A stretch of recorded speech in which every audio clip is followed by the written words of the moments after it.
इस हॉरर कहानी को सुनने के लिए कृपया अपने हेडफोन लगा लें। चलिए कहानी शुरू करते हैं। खूनी बाजार, एक खौफनाक कहानी। भाग एक। अजनबी का आगमन। डरावनी कहानियां प्रचलित थीं। कहा जाता था कि जो भी रात में वहां जाता वह फिर कभी वापस नहीं लौटता। लेकिन यह भी सच था कि वहां मिलने वाला सामान बहुत ही दुर्लभ और अनमोल होता था।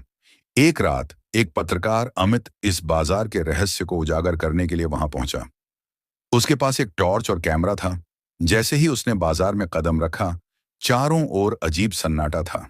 दुकानों पर धूल जमी थी, लेकिन कुछ दुकानों के अंदर हल्की रोशनी झलक रही थी। अमित आगे बढ़ा, तभी एक बूढ़े दुकानदार ने उसे रोका। तुम यहाँ क्या कर रहे हो? बूढ़े आदमी ने पूछा। मैं एक पत्रकार हूं और इस बाजार की सच्चाई जानना चाहता हूं, अमित ने जवाब दिया। बूढ़े आदमी की आंखों में डर था। उसने धीमे स्वर में कहा, यह जगह इंसानों के लिए नहीं है। अगर जान बचानी है तो अभी चले जाओ। अमित ने उसकी बातों को नजरअंदाज किया और आगे बढ़ गया। भाग दो। भूतिया दुकानों का रहस्य।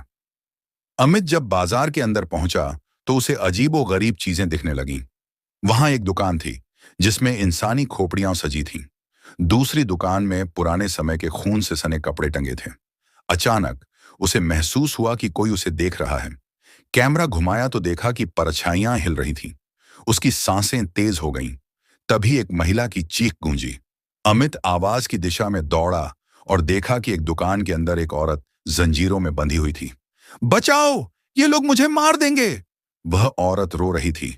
अमित ने जैसे ही उसे छुड़ाने की कोशिश की, एक डरावनी हंसी गूंजी। दुकान के अंदर से काले लबादे पहने हुए कुछ लोग निकले। उनके चेहरे अंधेरे में छिपे थे। तुमने हमारी दुनिया में कदम रख दिया है, अब तुम कभी नहीं बच पाओगे, उनमें से एक ने कहा। भाग तीन। खूनी बाजार की सच्चाई। अमित ने पीछे हटने की कोशिश की, लेकिन तभी उसे एहसास हुआ कि बाजार की हर दुकान से लोग बाहर आ रहे थे। उनकी आंखें चमक रही थीं और उनके हाथों में धारदार हथियार थे। अमित को समझ आ गया कि यह कोई सामान्य बाजार नहीं था। यह एक श्रापित जगह थी जहां भूत प्रेत और पिशाच रहते थे। जो भी यहां आता उसे वे अपना शिकार बना लेते। तभी बूढ़ा दुकानदार दौड़ता हुआ आया और अमित को पकड़कर एक गुप्त दरवाजे से बाहर निकालने लगा। भागो, ये सब आत्माएं हैं जो यहां फंस गई हैं। अगर सूरज निकलने से पहले नहीं निकले तो तुम भी इनके जैसे बन जाओगे। अमित ने पूरी ताकत लगाकर दौड़ लगाई। भाग चार। भागने की जद्दोजहद। अमित को पीछे से डरावनी आवाजें सुनाई दे रही थीं। वह जैसे तैसे दौड़ते हुए बाजार के बाहर पहुंचा।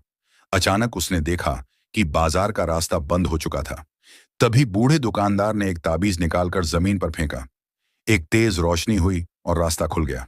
बाहर निकलो, जल्दी करो, बूढ़े ने कहा। अमित ने बिना कुछ सोचे दौड़ लगाई और बाजार से बाहर निकल गया। भाग पांच।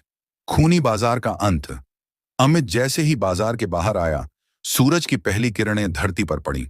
उसने पीछे मुड़कर देखा तो बाजार गायब हो चुका था। बूढ़ा दुकानदार भी वहां नहीं था। अमित को समझ आ गया कि वह एक श्रापित दुनिया से बचकर आया है। उसने यह कहानी किसी को नहीं बताने की ठानी, क्योंकि कोई इस पर विश्वास नहीं करता। लेकिन उसके कैमरे में खींची गई तस्वीरें कुछ और ही कहानी बयां कर रही थीं। क्या वह सच में बच पाया था, या फिर खूनी बाजार की आत्माएं उसकी प्रतीक्षा कर रही थीं? अंततः नई शुरुआत। अगर आपको ऐसे ही डरावनी और रोमांचक हॉरर कहानी सुनाने के लिए हमारे इस चैनल को सब्सक्राइब करें